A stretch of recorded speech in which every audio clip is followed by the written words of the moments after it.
2 মাসের নিষেধাজ্ঞা শেষে চাঁদপুরের পদ্মা ও মেঘনা নদীর অর্ধলক্ষাধিক জেলেরা আবারও প্রস্তুত মাছ ধরতে। জাটকা সংরক্ষণের লক্ষ্যে সরকার মার্চ এপ্রিল এই 2 মাস মাছ ধরায় নিষেধাজ্ঞা জারি করেছিল।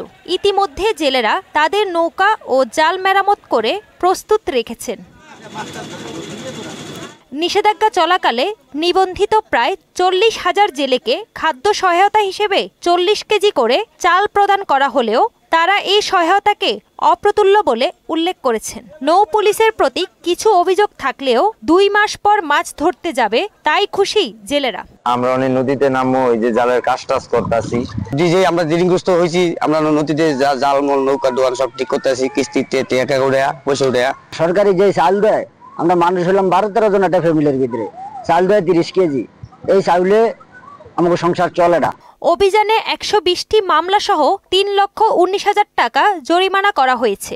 ধ্বংস করা হয়েছে কয়েক প্রকারের 10 লক্ষের বেশি জাল। তবে অভিযান সফল হয়েছে বললেন জেলা মৎস্য কর্মকর্তা। আমাদের এবারের অভিযান যেটা দেখতে পাচ্ছি যে আমাদের স্পিড বোট বেশি থাকার কারণে জেলেরা নদীতে নামতে পারেনি এবং জেল জরিমানার পরিমাণও খুব বেশি না এবং জাল ধরার পরিমাণও কম। চাঁদপুরের মতলব উত্তর উপজেলার 60 নল থেকে হাইমচর উপজেলার চর ভৈরবী পর্যন্ত প্রায় 70 কিলোমিটার এলাকায় মার্চ এপ্রিল এই 2 মাস মাছ ধরায় নিষেধাজ্ঞা কার্যকর ছিল। তাহসিন তারিন, মোহনা সংবাদ।